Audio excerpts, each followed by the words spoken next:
And that cool special effect of Giant Stadium crumbling came courtesy of a new movie coming out December 12th. It's called The Day the Earth Stood Still. But sitting still with us are Jimmy, Michael, Terry. Howie's under the weather, so he is not with us for the OT. I am Curt Menefee.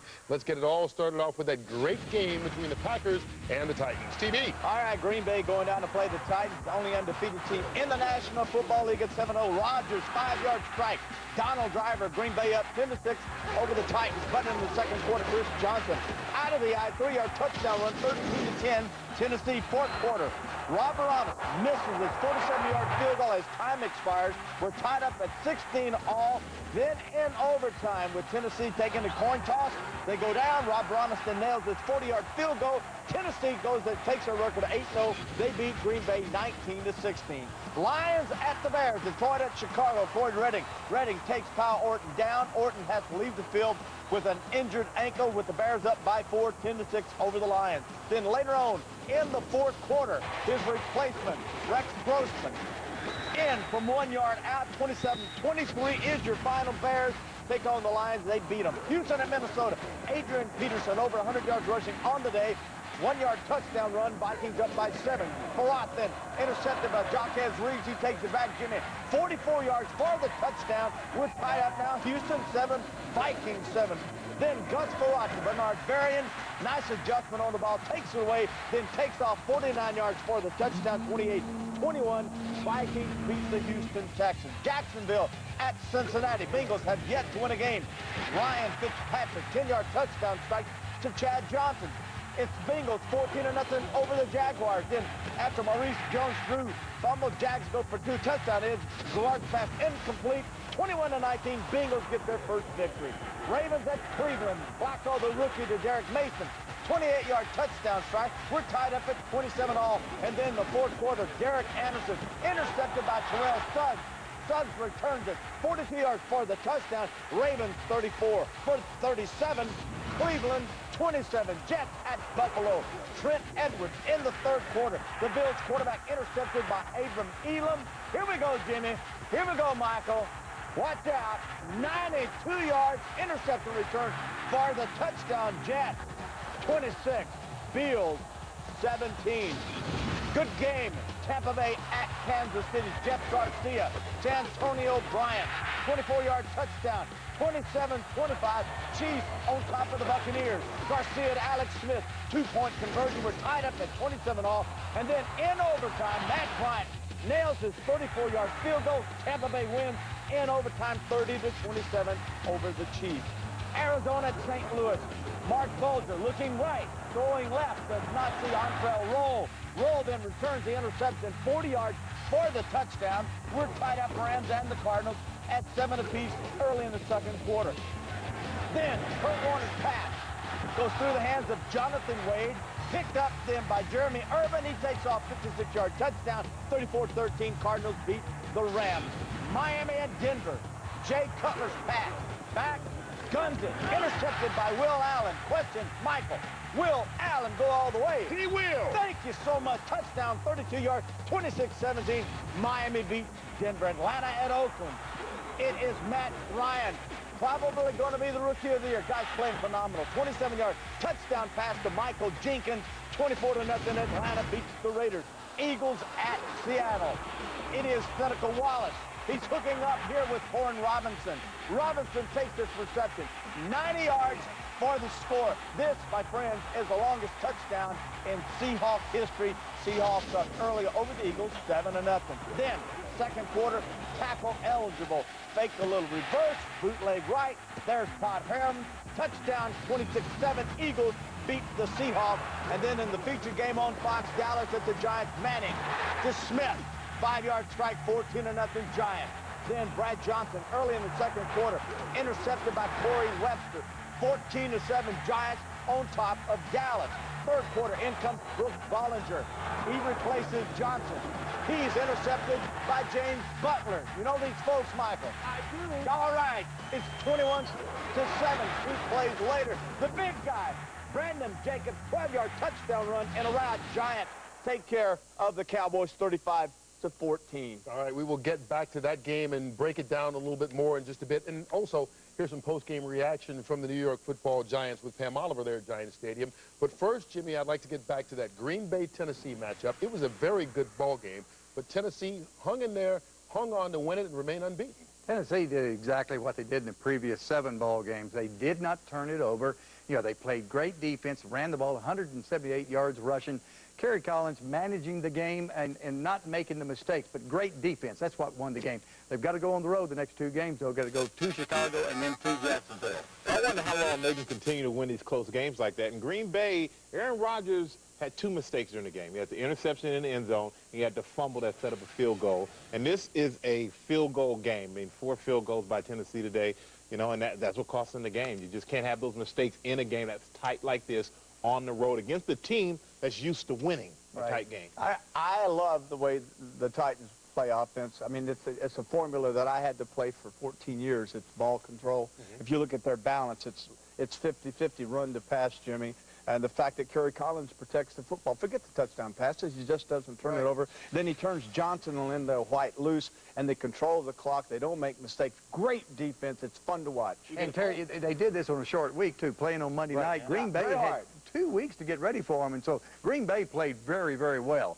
But Tennessee's a better football team right now. And you can only play like that when you do have a great defense. You can't have a conservative offense and a bad defense, so they both get credit. They probably got the best combination of offensive and defensive line in football. Good on both sides, but if you put the package together, I don't know if there's any other team. Don't forget those Giants now. You know, let's take a step back. Don't forget those Giants. Speaking of the Giants, when we come back, we will head back to Giant Stadium for post-game reaction. We'll also head inside the Atlanta Falcons locker room following a big win on the road. And it's a first look at the BCS college football standings. A lot of shaking going on. The question is, how far did Texas Tech climb? We'll answer that question as soon as we get back. But right now, how about giving it up for our FedEx Air and Ground Award winners? And through the air, it was Kurt Warner with a big day going back to St. Louis. Michael and Jimmy on the pregame show said Kurt Warner would be the air winner. And the Arizona Cardinals may end up signing this guy to a 2-year extension based on his performance so far this year. Can't hurt him. He's 37, but he's still putting up big numbers. On the ground, Adrian Peterson, 139 yards rushing. Who picked him as their ground performer on the pregame show, TV? I don't want to know. Yeah, don't pat yourself on the back too much. TV got it. Back with more on the OT right after this. Well, speaking of the West Coast, yes, the Atlanta Falcons are for real. They headed out west into Oakland and crushed the Raiders. After the game, Mike Smith's team is now 5-3, and believe it or not, they've got a better record right now than the Dallas Cowboys. Here's Smith inside that winning locker room. We came out here to do one thing, right? One thing, and that was to leave here 5-3, okay? 5-3, and that's where we're at. Congratulations, guys. You played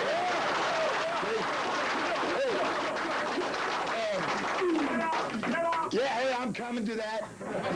When you shut somebody out in this league, they're hard to come by. We're going to, hey, that's game balls for the entire defense. 24-0 winners over the Raiders. Oakland, 77 total yards of offense in that ball game. Plenty of reason to be happy. I think we could have got 77 yards if we went out there. Amazing. They got better the second half because they only had -2 the first half. They improved. All right. Hey, speaking of improvements, right now, I don't know if the Giants can improve. They beat the Cowboys today 35-14. They're now 7-1. And after the game, Justin Tuck, who had 2.5 sacks, spoke with Pam Oliver. Okay, Justin, you started the week talking about we hate them, they hate us, but to come out with this win, is it just as satisfying against a depleted Dallas team?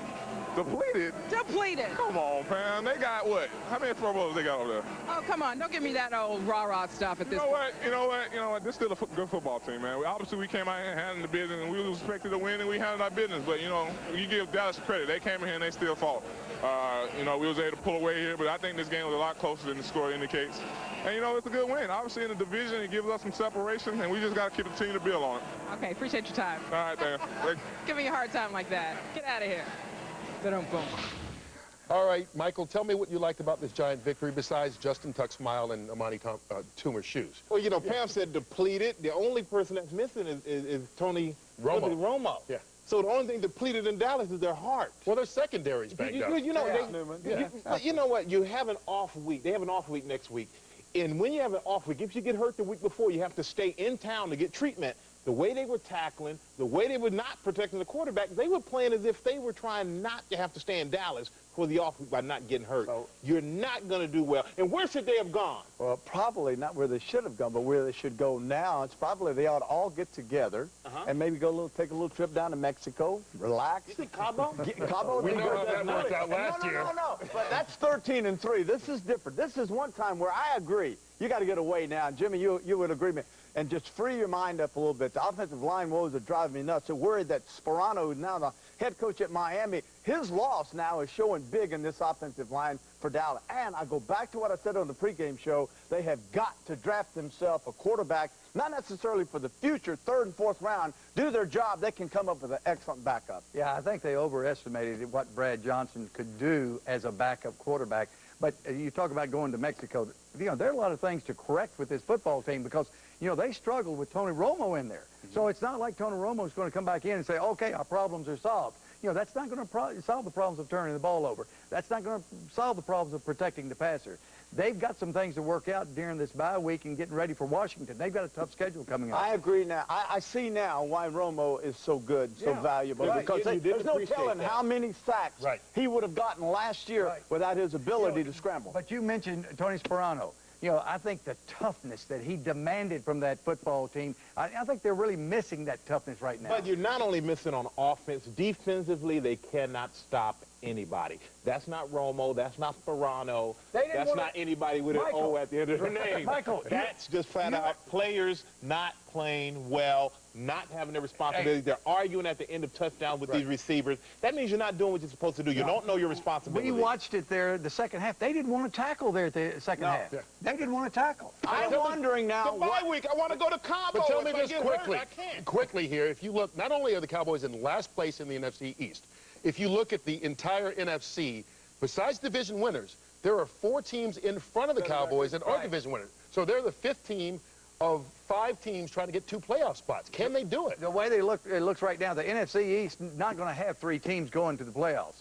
You know, it's not going to be, 2 wild cards out of the NFC East. The question is, can they get this back? And my answer to that is, when the quarterback's back, I think they can. And give the Giants credit. They played a great game today. All right. Well, the Giants were the only team that played a great game today. And how about zipping around the league for some other post-game reaction, beginning with Kerry Collins and those undefeated Titans. Obviously, you guys had a plan for these Green Bay Packers to come out, go and do what you do best on offense and throw the short passes and keep the game, control the ball. Is this what you expected? Yeah, it is. You know, we knew it was going to be a tough game. I mean, they're a good football team, and they play man-to-man on the outside, and they make you be patient underneath. And it was ugly for a while. I mean, we didn't do a whole lot in the second half, and we left some points out there when we didn't score touchdowns when we were in the red zone. But hey, we found another way to win, and that's the most important thing. Tell you what, you got to enjoy 8-0. It's fun. It's fun. We'll enjoy it for about a day, and then we'll go back to work. You get a lot better looking when you're 8-0. You know that. Yeah, well, I get a lot younger, too. Kurt Warner returns back to St. Louis, and once again, it's a successful road trip for you, but it's always home for you. It is. There's always a touch of home here. People are great. Love this city. Love this place. Love playing in here. A lot of great memories, and always nice to get a win. I don't know if you know this, but some of your best games have come against your former team. Another 300-plus yard game for you. You now tie Peyton Manning for most active 300-plus yards games for a quarterback. I don't know about all that stuff. I'm just out here trying to win and trying to battle and just fortunate to go home with a win. And what about this team right now that you guys got on your hands? Well, we're playing well. We're learning how to win, and it's fun to be a part of that. I'm the old guy, but it's fun to bring some young guys along with us and have a little success. I tried to do my job and lead our team to victory, and that's what happened. But, you always want to play, but never under this circumstance. Well, we got to win the division, because there's no guarantees if you don't win the division. So I'm not sure what the other teams are doing, but that's goal number 1 is to, win the NFC North, and then once you get into the playoffs, then anything can happen. We're a 4-4 football team. What we talked about this week was being a 1-0 football team. And as I mentioned to you guys before, that's all we can afford to look at is that one game. And we kind of began that quest today. You don't have to throw 6 touchdowns to win football games. believe me. I mean, that to me that win felt as good or feels as good as any win I've ever been a part of. They've worked extremely hard, and they've not backed up on working, on how to work and what to do and how to do it. Hopefully this will be a kind of a stepping stone to understand that you know, you just keep hammering, and finally later that rock cracks. I don't know. You know, it's a hard league to win in. You know that. And to be 6-3 and alive and have a chance to regroup and get some guys back is exciting. It was a real happy day in my life today. Thanks a lot, guys. I got to go. When'd you lose your boys? About the third quarter, I had the lozenges going up. All right, we're going to show our age on this, but remember Froggy from Little Rascals? That's what he sounds like there. That's a good dude. I like John Gruden. Always. That was a big win for them today. I mean, they get the win. They go to 6-3, and they're one of those teams we talked about in front of Dallas as far as wild card positioning. Let me tell you a good sign of a good football team. On the road against a team they probably overlooked, thinking, well, we'll walk through this. They go in, lay down 4 turnovers right off the bat, but they fight back. Garcia played outstanding. Their defense came up and gave them the ball, and they won the game. Yeah, they had over 400 yards total offense, and Gruden's right. It's hard to get a win in this league, especially on the road. You know, and I know exactly how he felt in the third quarter, just screaming hard, trying to squeeze a point out of the game, trying to get one more win. That's what he was trying to do, because that division is going to be really difficult with the way Atlanta's playing. And win or lose, Kansas City's on the hardest places to play because the fans are always into the game. It's always loud. That's why he has no voice. Yeah, they came back from 21-3 down to get the victory, now half a game behind Carolina. All right, still ahead, college football and the exclusive BCS standings, and some huge changes in it. You don't want to miss it. The top 5 is radically different. And a reminder, you can get football updates throughout the week on your wireless phone from AT&T. Just text the word Fox to 387. The OT will continue after this.